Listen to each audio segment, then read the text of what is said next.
Hello, my name's Allie. 3 weeks ago, my sister fractured my skull because I wouldn't give her money for her Botox appointment.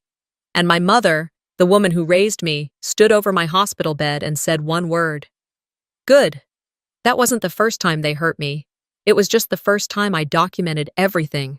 The bruises, the bank theft, the fake signatures. They said I was dramatic, that I imagined it all. So why did they forge my name to steal my home? Why did they take out a loan in my name? Why did they leave me with nothing and still call it love? Is that what family looks like? Or is it just abuse, wrapped in obligation and silence? And when I finally fought back, when I took them to court, what do you think happened next? The hallway was darker than usual when I stepped out of my car that night. The porch light flickered as I climbed the steps, shifting the grocery bag against my hip, the paper rustling against my scrubs. I was exhausted, 14 hours on my feet, 2 patients coded, 1 lost. I just wanted a shower, something microwaved, and silence. But Valora was already there. She leaned against the doorframe of my duplex, arms crossed like she owned the place. Her lips were glossy, hair pulled into a too-tight bun. I didn't need to see the smirk forming to know tonight wasn't going to end quietly. "Hey, sis," she drawled. "Got a sec?" My keys stalled halfway into the lock. "Valora, it's late." Her eyes scanned me, unimpressed. "Late for who? I just need 100, that's all. Touch-up appointment tomorrow. Botox. You know how my brand has to stay fresh." I set the groceries down, calmly. "I told you last month, I'm done covering for you. I'm barely managing my own bills." She rolled her eyes so hard it could have spun her into orbit. "God, Allie, you're so tight lately. What happened to family first?" I kept my voice steady. "Family doesn't knock you over every time you say no." That did it. The change in her was instant. Her arms dropped, posture tightened. She stepped forward with that same aggression I'd seen when we were kids, when she pushed me into the bathroom wall for looking at her funny. "You selfish little—" she started, and then her hand was on my collar. It all unraveled fast. She shoved me, hard. My back hit the door. My knees gave way. My bag tumbled to the floor, apples rolling across the doormat. I tried to push her off, but she had my phone in her hand, and before I could speak, the screen cracked across my temple. White-hot pain sliced through my head like broken glass. I heard myself gasp, and then the world dipped sideways. Cold. Floor. Silence. Somewhere in the distance, a neighbor shouted. Tires squealed. Then sirens. It felt like I blinked, and everything changed. Hospital ceiling lights burned above me. Beeps. The scent of antiseptic and something warm. Tea. Alma was sitting beside me, my old literature teacher from high school. Her soft curls now grayer, her shoulders still calm, like nothing ever shook her. "Hey, Allie," she whispered, fingers wrapped around a foam coffee cup. "You're safe now." I couldn't move my head. My mouth felt heavy. "Why are you—" She cut me off gently. "I was watching Valora's live. Only for a second. It went black fast. But it was enough." A nurse entered. "Fractured skull, mild concussion. You were lucky," she said, like luck had anything to do with it. I turned to Alma.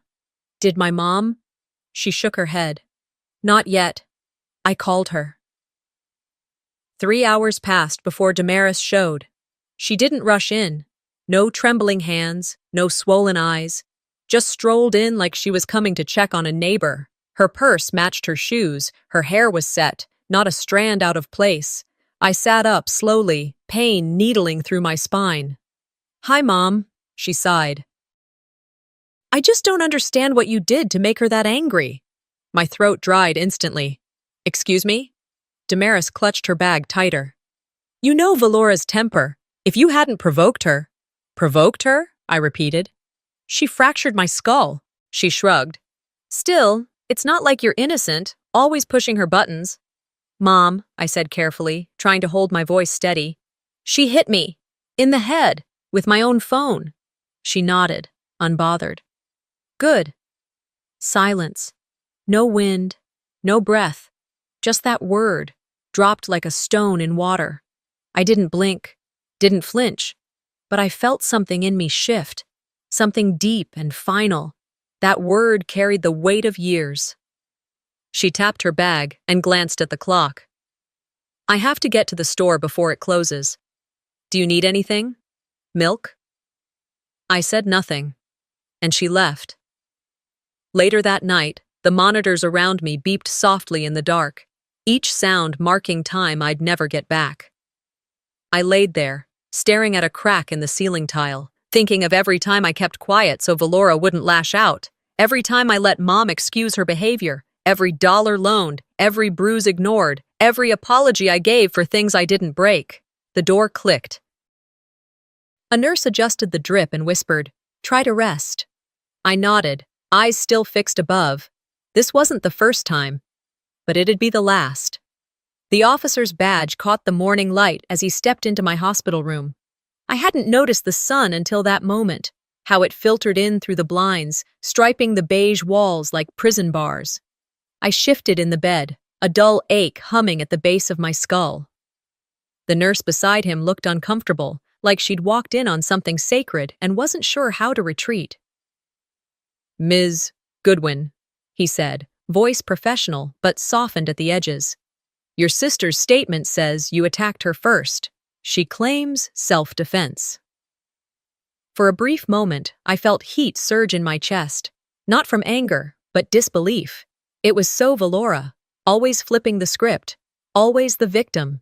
I sat up slowly, head pounding. "I'd like to make a formal statement."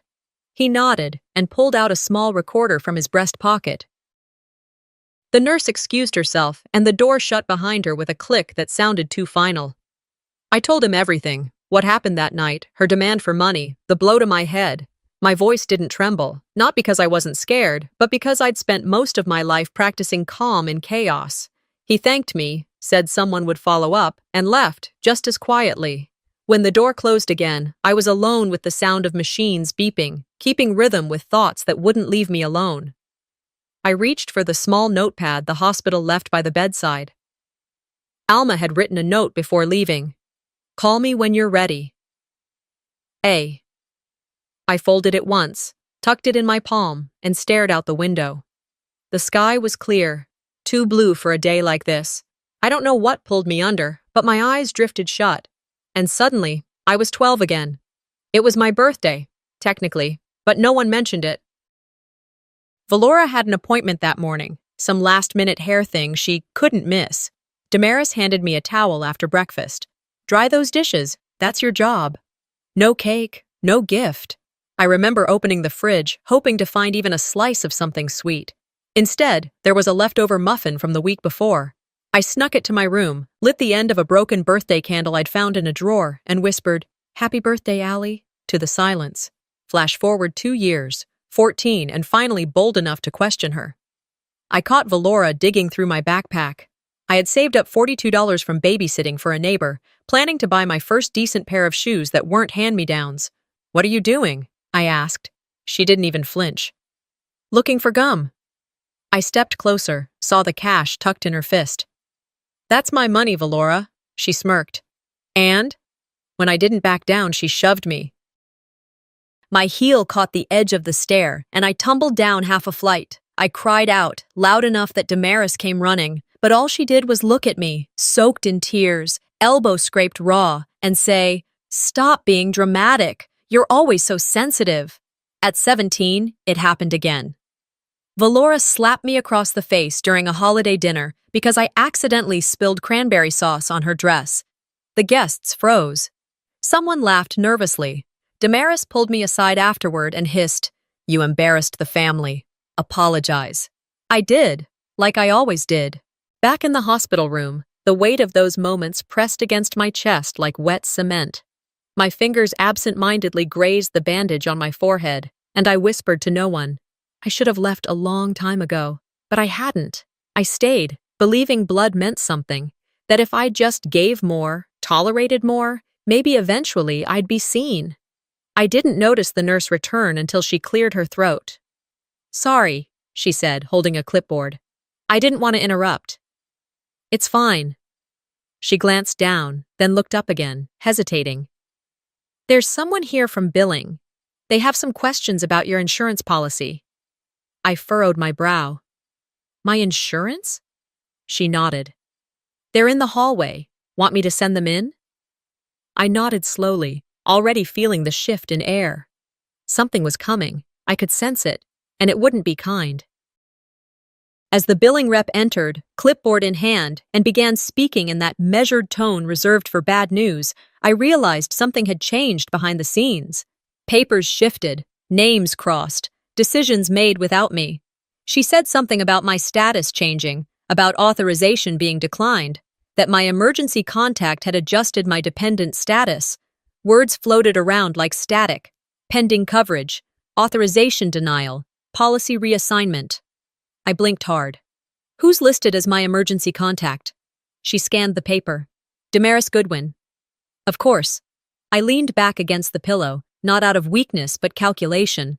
Things weren't just unfair, they were manipulated. The woman left, offering a card to call the provider directly. I placed it on the nightstand and stared at the ceiling again, but not like before. Now, I wasn't a child lighting candles in the dark. I wasn't the girl apologizing for someone else's violence. I was the woman they underestimated. And that was their mistake. I spent one more night in the hospital. They said they wanted to monitor the swelling, but I think it was really about liability. Either way, I didn't argue. I wasn't in a rush to return to a place that had become foreign while I was gone.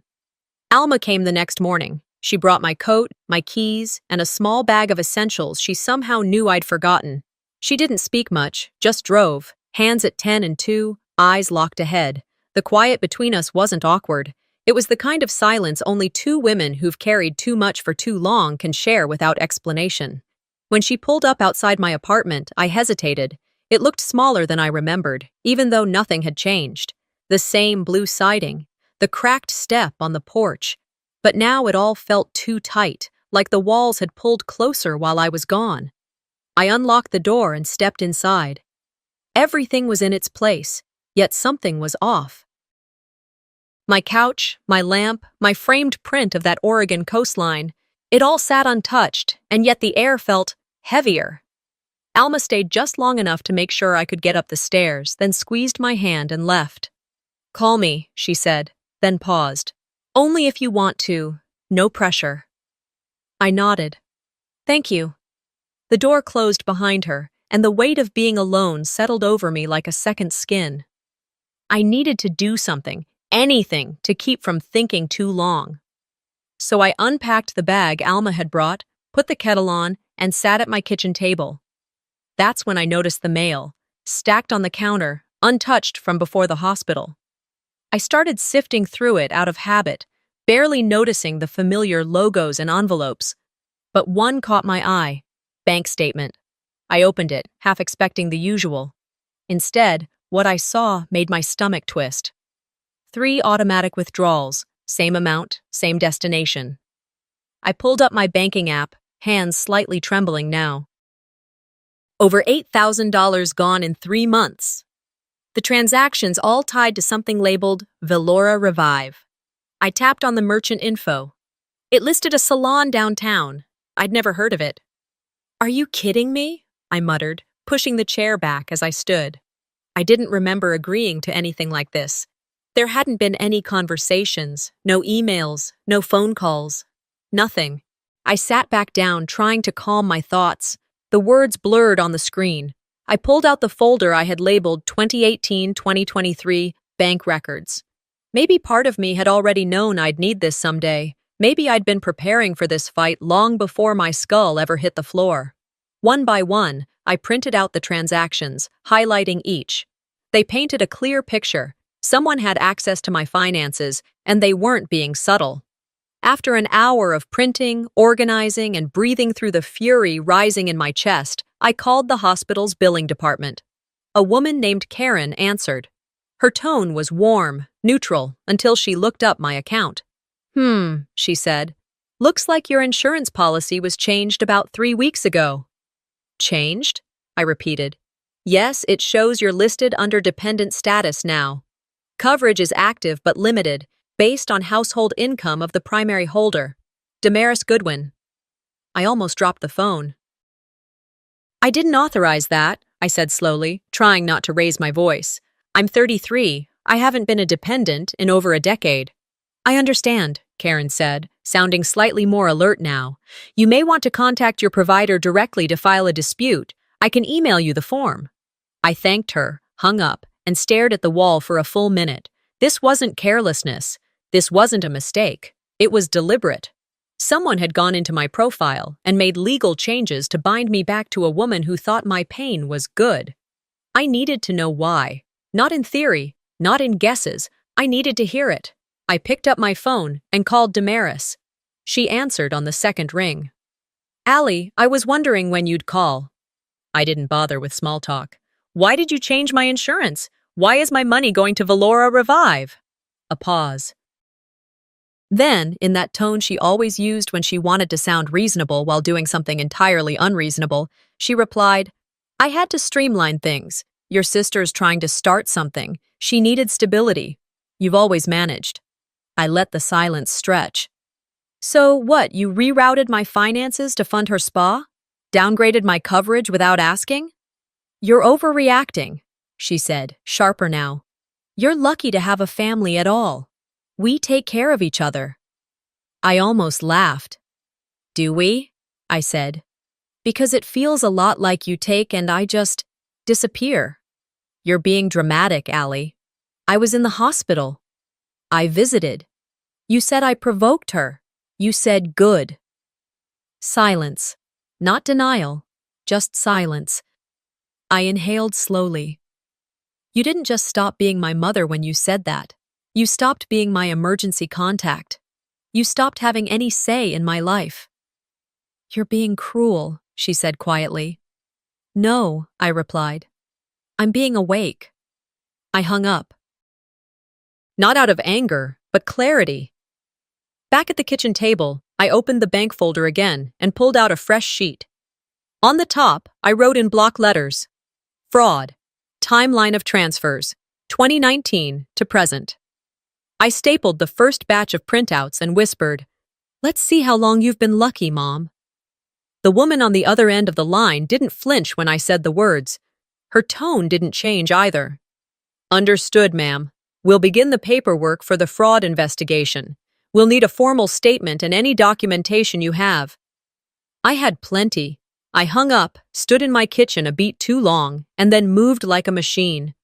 I gathered the printed statements, screenshots, the credit report, each paper a wound that hadn't scabbed over.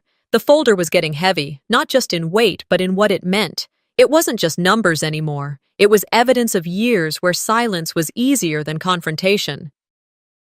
By late afternoon, I was heating up leftover rice in the microwave, the hum of the machine filling the kitchen. I hadn't eaten all day, not because I wasn't hungry, but because I hadn't felt human. Now, my body was reminding me I had to stay functional. As I stirred the rice and soy sauce into a chipped ceramic bowl, my phone vibrated on the counter. A notification from Instagram popped up. Valora was live. I shouldn't have opened it. I should have blocked her days ago.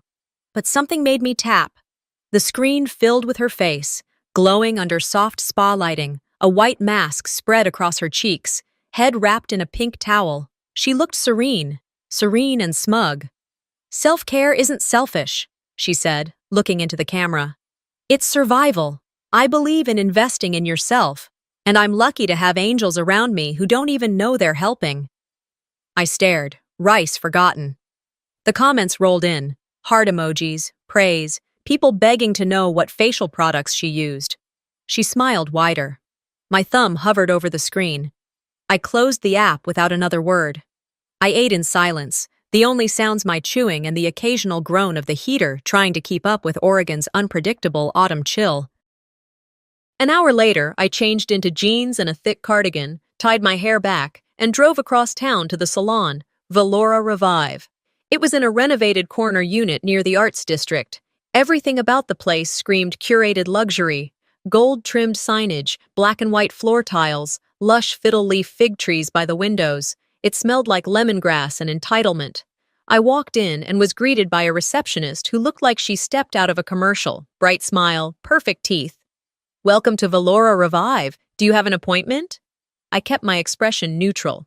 No, I'm new in town. Just wanted to learn more, thinking of gifting a friend a treatment. She beamed. That's lovely. We have amazing packages. Our owner's so inspiring. She opened this place just this year with help from, well, a very generous backer, Allie G.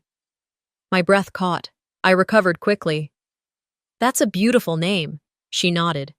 Isn't it? We call her our angel investor. I thanked her and left before my face betrayed me. As I stepped back into the crisp air, I stood on the curb for a moment, feeling my legs go stiff. I couldn't decide if I was angry or just tired. At home, I sat at my desk and opened my credit monitoring account. I requested a full report. It took 30 minutes to arrive, in big, bold letters. A $50,000 loan opened in January, co-signed by my emergency contact, Damaris Goodwin. Loan purpose, business startup. I scrolled through the pages, numb.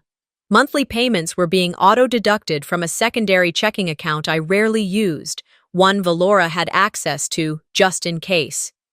There it was, in ink. My name tied to a business I didn't know existed until today. And my mother's signature right beside mine, forged just enough to pass if you weren't looking closely. I didn't cry. I didn't scream. That would have been easier. Instead, I picked up my keys. The drive to Damaris's house was less than 10 minutes, but I used every second of it to rehearse what I wanted to say. But when I arrived, nothing came out the way I planned.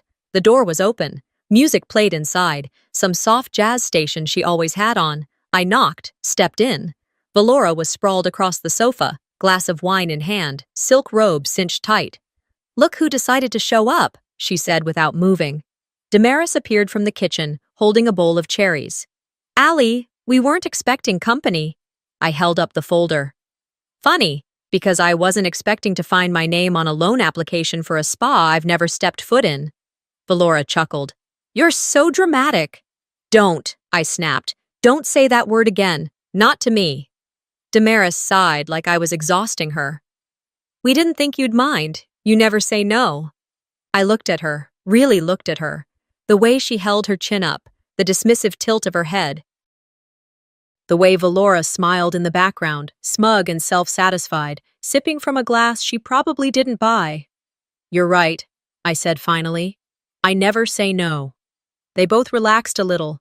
That's the thing about people who manipulate. They expect your patterns to stay loyal. But that stops today, I continued, my voice cutting clean through the air. You forged my signature. You took out debt in my name. You funneled money through accounts I trusted you with. That's not family. That's fraud. Damaris's face paled, but she recovered fast. Sweetheart, don't make this bigger than it is. You already did. I turned and walked out before she could throw another excuse at me. In my car, with the windows rolled up, I pulled out my phone, found the number for my bank's fraud line, and hit call. When the agent picked up, I didn't hesitate. Hi, I'd like to begin a fraud claim. Yes, against a family member. Valora's voice was still in my ears when I stepped back into my apartment. Let's play, she'd said. I didn't need to ask what that meant. With her, everything was a game. One where she always played the victim when she lost, and the queen when she won. But I wasn't playing anymore. I placed the letter copies down on the kitchen counter. The originals were already with the notary, with stamped proof of filing, copies sent to both the bank and my lawyer. It had taken 3 hours that morning to notarize everything, but I did it without flinching. For the first time, I wasn't hesitating. I was acting. Still, the weight of what I had started sat heavy on my shoulders. It's one thing to file paperwork. It's another to challenge the people who've made you question your own worth for decades. I brewed tea, not because I wanted it, but because I needed the motion, the heat, the grounding. Outside, the sun dipped toward late afternoon, casting amber streaks through the blinds. I opened my phone, half out of habit, half to distract myself. A familiar red notification was at the top.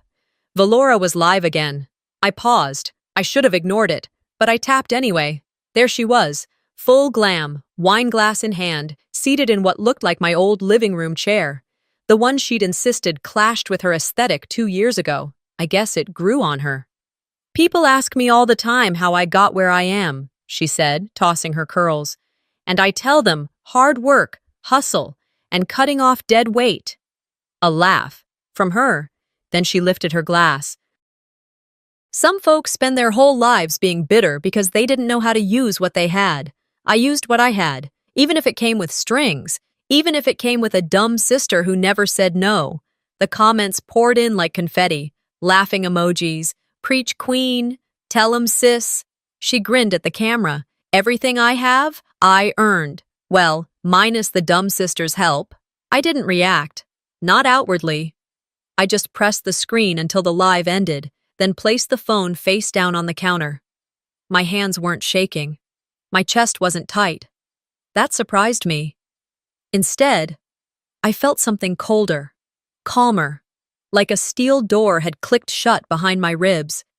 This wasn't just disrespect. It was a declaration. She wasn't sorry. She wasn't scared. She thought she'd win again.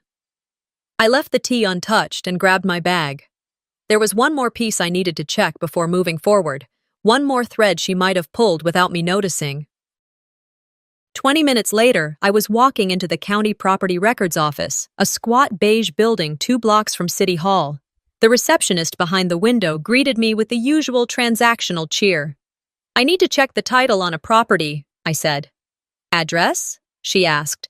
I gave it, my condo, my home. She typed for a moment, then paused. "Do you have ID?" I handed it over. Her eyes scanned it, then flicked to the screen again. "I'm sorry," she said, tone shifting. "The title was transferred 3 months ago." My breath caught.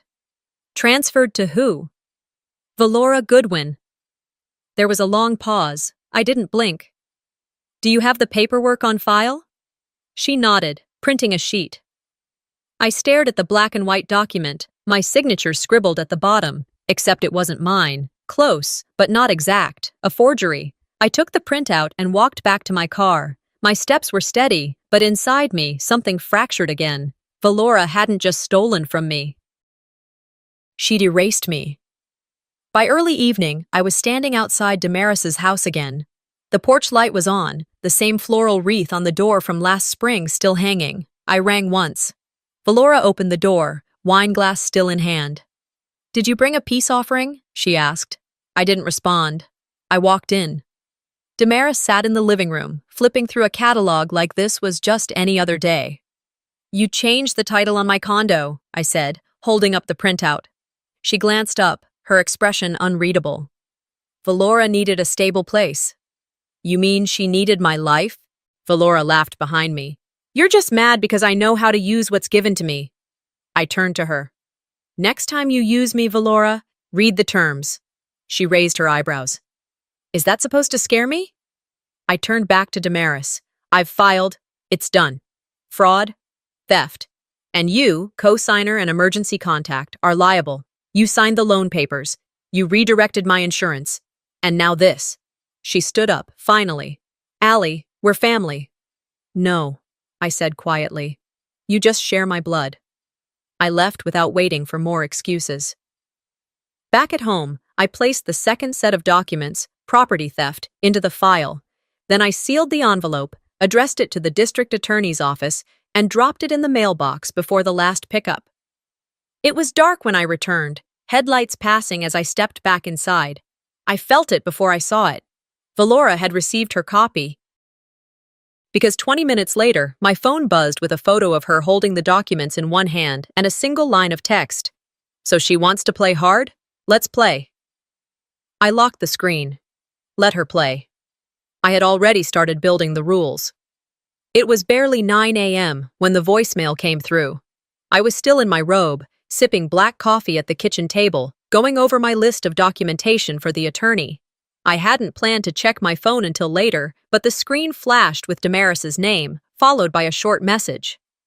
I listened to it only once. "You've always been a disappointment, Allie. Don't call here again." That was it. No explanation, no hesitation, just a sentence wrapped in glass and left on my doorstep to step on barefoot. I didn't cry. The version of me that would have crumbled under that kind of dismissal no longer lived here.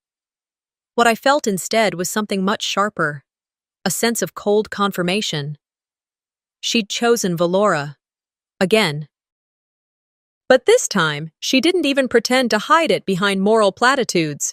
I put the phone down and moved back to my papers.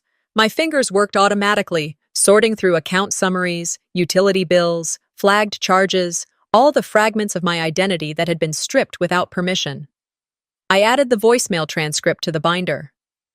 Mid-morning sunlight came through the blinds, painting soft lines across the countertop. I stared at them, blinking. I had once believed light made everything clearer, but clarity didn't always bring comfort. Sometimes, it simply made the shape of betrayal easier to trace.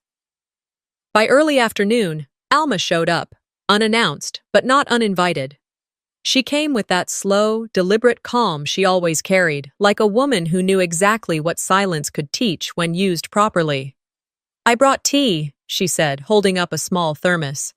"Didn't know if you'd eaten." I hadn't, but I didn't say that. We sat in my living room, not speaking for several minutes. Just the two of us, legs crossed, hands wrapped around warm cups. She didn't ask me to talk. She never did. Eventually, I nodded toward the pile of evidence on the coffee table. I kept everything. Every voicemail. Every time she borrowed my card. Every fake apology. I think part of me always knew I'd need proof. Alma tilted her head. And now? I took a slow breath. Now I use it. I pulled out an old phone from the kitchen drawer, the one I hadn't touched in years but had never thrown out. I charged it earlier that morning, anticipating this moment. Alma leaned in as I scrolled through the old voicemail box, each entry like a tiny thorn under the skin. Then I reached one I hadn't heard in a long time, dated July 2020. I pressed play. Damaris's voice crackled first. "She's too soft to fight us. As long as she pays, we're safe." Then Valora's reply. "If she resists, I'll hurt her." Again. The recording ended. The silence afterward was heavier than the words. Alma didn't blink. "You have more?" I nodded, my voice even. "I have photos. Of bruises. Of checks I didn't sign. And now this." We stared at the phone for a while before I said it. "Time to fight louder." Alma squeezed my hand once, gently. "You're ready?" Later that afternoon, I called the attorney Alma had recommended months ago. His assistant answered, then transferred me. When he picked up, his voice was warm, but clipped, efficient. "Ms. Goodwin, I've reviewed the documents you sent yesterday. I believe we have a very strong case." "I'm ready to file everything," I told him. "Good. We'll begin with the property and financial fraud, then add medical assault and emotional abuse once we get the police transcripts." I added the audio file and medical photos to the shared drive he'd created. When it finished uploading, I stared at the screen. "This isn't revenge," I said. "I never assumed it was," he replied. "It's restitution." After the call, I walked out to the mailbox and found a padded envelope waiting. No return address. Inside was an old photo, me, maybe 10 years old, standing next to my dad on the back porch. He had one hand on my shoulder, and I was mid-laugh, squinting into the sun. Tucked behind the photo was a note in Alma's handwriting. "He always said you were the brave one." That evening, I opened my email. Dozens of unread messages had piled up while I was focused on legal filings. One stood out, subject line, "Summons issued." I clicked. Attached were PDFs, formal charges of fraud, theft, battery. Valora was officially being served. Somewhere across town, I imagined her opening the same email, her manicured hand hovering above the mouse, her stomach turning. She recorded us. That's what she'd say, I was sure. As if the act of telling the truth was more offensive than what they did in the first place. But I wasn't worried about her reaction, because for once, my voice wasn't a whisper, it was a record. The buzz from my phone came at 7:42 a.m., sharp and jarring. I had just zipped up the side of my slacks, steadying myself in the bathroom mirror. My reflection stared back at me, hair pinned, blouse crisp, no trace of the woman who'd once apologized to the same people she was about to face. The message was from Alma. "Parking is a nightmare. I grabbed us a bench inside." Of course she did. By 8:15, I was walking through the sliding doors of the Marion County Courthouse. My palms weren't sweating, but I could feel a pulse in them. The folder I carried was light but full of weight. Copies of the loan documents, title transfer, printouts of Valora's livestream captions, the hospital report, my statements. All filed, all real, all enough. In the hallway outside the courtroom, Alma sat upright on a bench, legs crossed at the ankle, hands folded. She looked like a schoolteacher again, like she had a quiz up her sleeve. "You okay?" she asked. I nodded. Numb.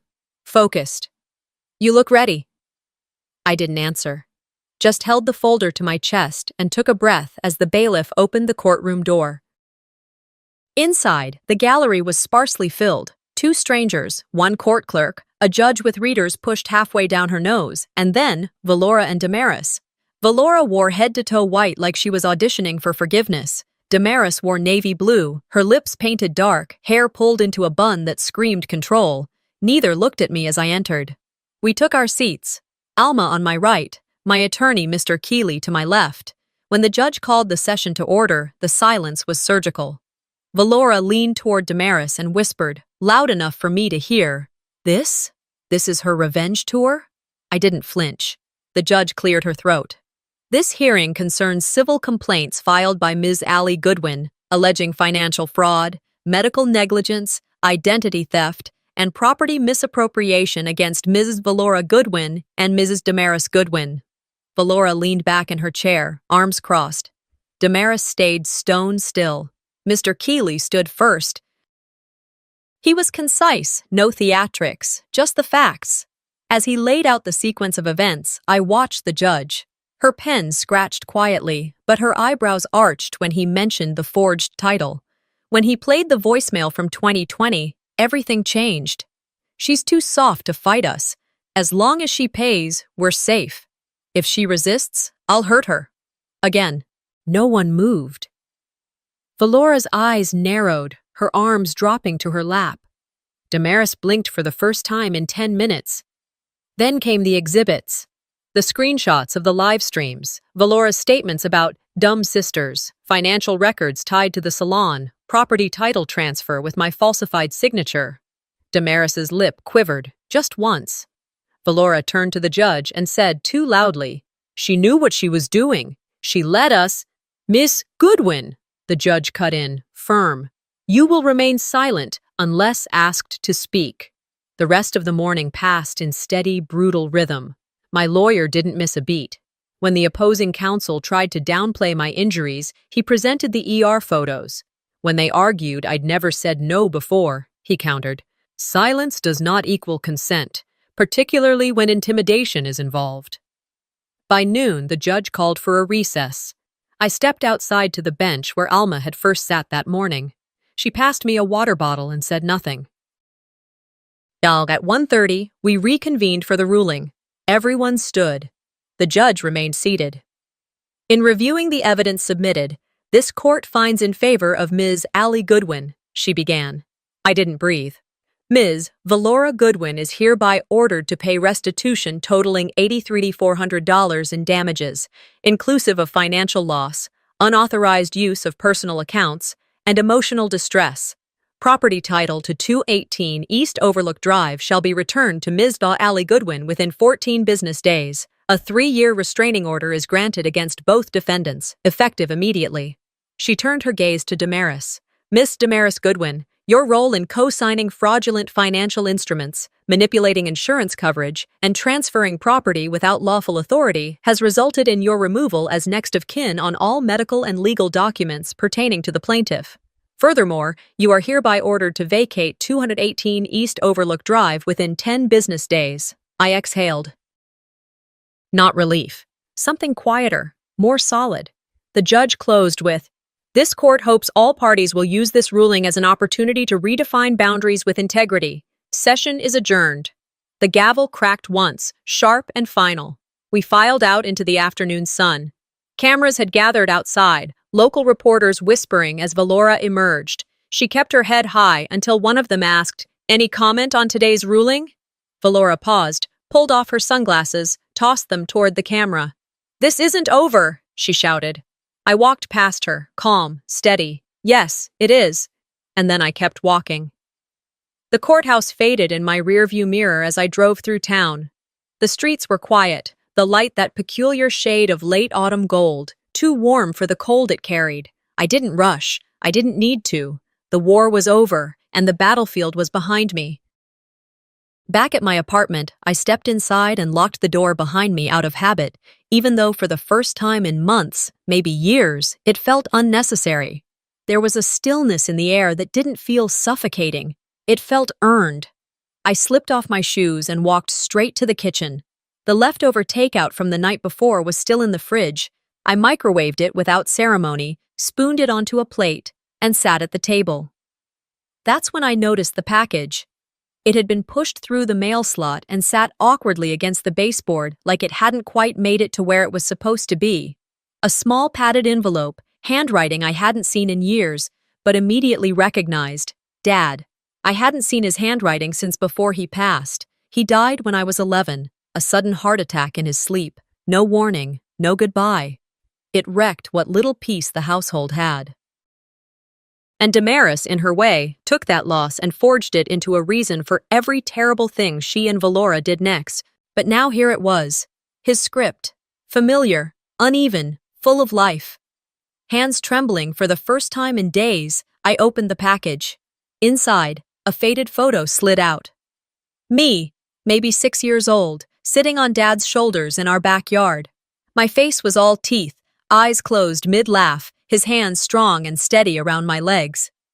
Behind us, the fence leaned slightly to one side, the same fence Damaris refused to fix for years afterward. Underneath the photo was a folded birthday card, the kind you'd find in a drugstore, cartoon bear with a party hat. Inside, in his unmistakable scrawl, "You don't owe anyone your light. You just need to keep it burning." No date, no signature. Just that. Tears came, not because I was sad, but because I finally understood the difference between being loved and being managed. He had seen it then. Maybe not the whole future, but enough to leave a message behind. A torch in case everything else went dark. At the bottom of the envelope, tucked beneath the cardboard liner, was a small thumb drive. I stared at it for a moment before walking it over to my laptop. The folder opened quickly, no password, just a series of MP4 files labeled by month and year, nanny cam footage, from the old house. I hadn't even realized one had been installed. Maybe Dad had done it during one of his fix-it weekends. Maybe Alma had copied the files later. Either way, someone had kept them. The first clip was dated April 2009. I clicked. The camera angle was from the living room bookshelf, angled toward the front hallway. There I was, 12 years old, clutching a gift bag, face lit with excitement. I turned toward the staircase. Valora snatched the bag from my hands. I flinched. She opened it, rifled through, then dumped the contents on the floor. Damaris appeared a second later, frowning at the mess, but said nothing to Valora. Instead, she waved at me to clean it up. Next clip. December 2010. Christmas morning. I handed Damaris a card. She didn't open it, just placed it on the counter without looking. Valora received a pair of earrings and screamed with joy. I clapped for her. The next clip hurt most. Summer 2011.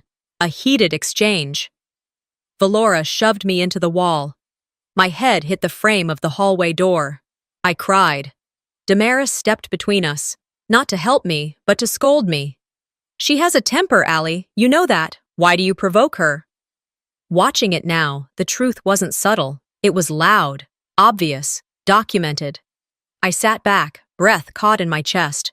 So many years I spent wondering if I was imagining things, if I was too sensitive, if I remembered it wrong. But there it was, pixelated proof. The front door opened slowly. I turned. Alma stepped inside. She carried 2 mugs and a small cloth bag. "I figured you hadn't eaten much," she said. "I'm okay," I replied, voice tight. She sat across from me and glanced at the screen. "You found it." I nodded. "I didn't know if you'd be ready," she said, "but I kept them, just in case." I didn't speak for a while. Eventually, I whispered, "I wasn't crazy." "No," she said firmly. "You weren't, but they needed you to believe you were." The next hour passed in a quiet rhythm, sips of tea, occasional glances at the files. At one point, I looked over at Alma and asked, "Why didn't you say anything sooner?" She exhaled, slowly. "Because the cost of stepping into someone else's family is higher than most people think. I thought your mother would change. I thought maybe I had it wrong. And now? I know I didn't. And neither did you." It was dark outside when she left. I walked her to the door, hugged her for the first time in years, and closed it gently behind her. Later, I stood by the window, looking out over the sleepy streets of Salem. Porch lights glowed. A couple walked their dog under yellow street lamps. Someone watered their lawn too late in the season. I held the photo of Dad in my hand and whispered, "I'll keep it burning, Dad. But now, it's only mine to give." The next 3 weeks passed slower than I expected. Not sluggish or stagnant, just unhurried, measured, like time had taken a breath and finally decided to move at a human pace. Not the frantic sprint I'd gotten used to. Not the constant scrambling to fix, to explain, to prove. Just the simple unfolding of days as they were, without demand. I started volunteering at a small domestic abuse support center just outside the city. Alma had mentioned it one afternoon, almost offhandedly, as if she knew I might need it before I did. "Just stop in," she said.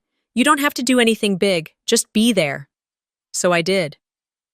The first few days, I barely spoke. I folded brochures, I wiped down folding tables, I brewed coffee and restocked tissues. I smiled at women who barely made eye contact. Some were older than me, some younger. Most of them looked like they carried their entire lives in their shoulders. Some whispered when they spoke, some didn't speak at all, but they saw me. And when one woman finally leaned over during group one day, eyes tired and searching, and asked, "How did you get free?" I didn't hesitate. I stopped asking permission. It landed. I saw the ripple in her expression, not shock, recognition. Later that afternoon, as I waited for the elevator in the lobby, I caught sight of myself in a wall-length mirror. For a second, I didn't recognize the face looking back. It wasn't exhaustion or trauma I saw. It was something softer, a kind of quiet I hadn't worn in years. A stillness I remembered only faintly, like a childhood memory of riding on my father's shoulders, safe and high above the world. At home, things were still and steady, not hollow, not lonely, just still. My mornings found their own rhythm. A cup of coffee I actually enjoyed. A walk around the block where I didn't flinch at footsteps behind me. Reading a book because I wanted to, not because I needed to analyze it for someone else's approval.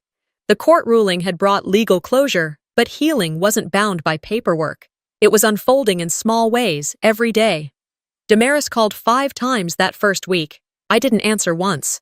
Her last voicemail came on a Thursday. I played it on speaker, letting her words echo across the quiet kitchen.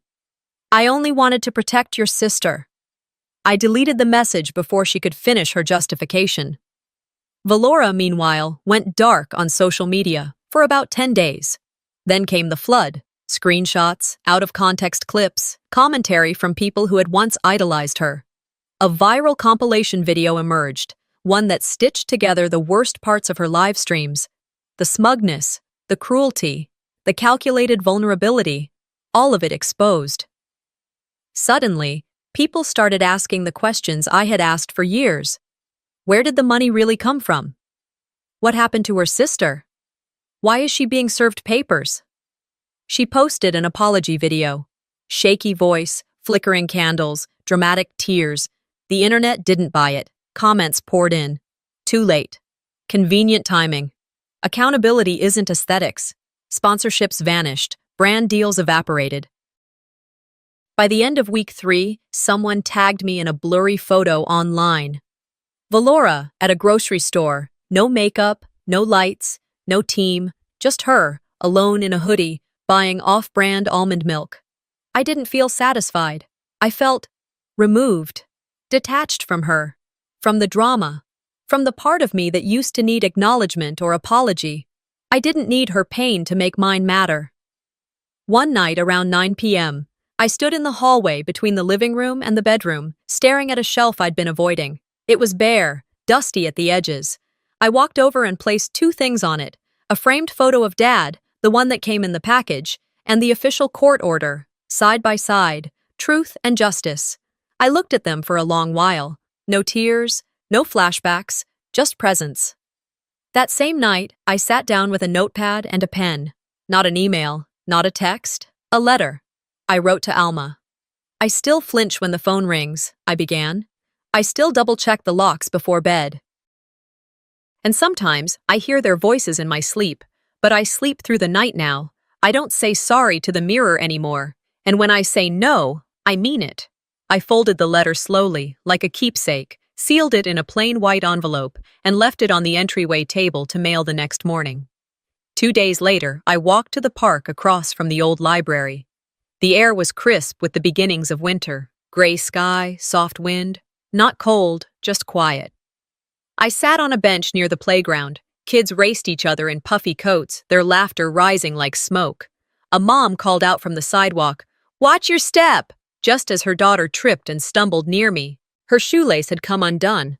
I reached down instinctively, steadied her little shoulder, and tied her shoe. Tight and double-knotted. The girl looked up at me, wide-eyed and surprised. Then she smiled, big and bright, a thank you without words. Her mom rushed over, breathless. "Thank you," she said. "She's always running ahead of herself." I smiled, warm and even. "Some of us do that," I replied. "Until we learn how to slow down." She gave me a knowing look. Grateful. Then took her daughter's hand and walked away, boots crunching leaves with every step. I sat there a while longer, watched the trees sway, watched the leaves skitter across the path like tiny dancers unsure where to land. The kind of movement that wasn't desperate, just natural. I didn't think about Valora. I didn't think about Damaris. I didn't think about courtrooms or silence or shame. I thought about the girl, and how we heal when we pass something on that isn't pain, a gesture, a truth. A moment of safety. I thought about scars, how they stop being open wounds once we tend to them, once we carry them with care instead of hiding them away. And for the first time in a long time, I wasn't waiting for something to begin. I was living in what had already started. Not every family deserves a seat at your table, especially the ones who confuse loyalty with control and love with leverage. This story isn't just about revenge, it's about reclaiming your voice after years of being silenced. What would you have done if your own mother said "good" after your sister knocked you unconscious? Tell us in the comments. And if this story hit home, don't forget to like, subscribe, and stay tuned for more powerful real-life stories that need to be heard.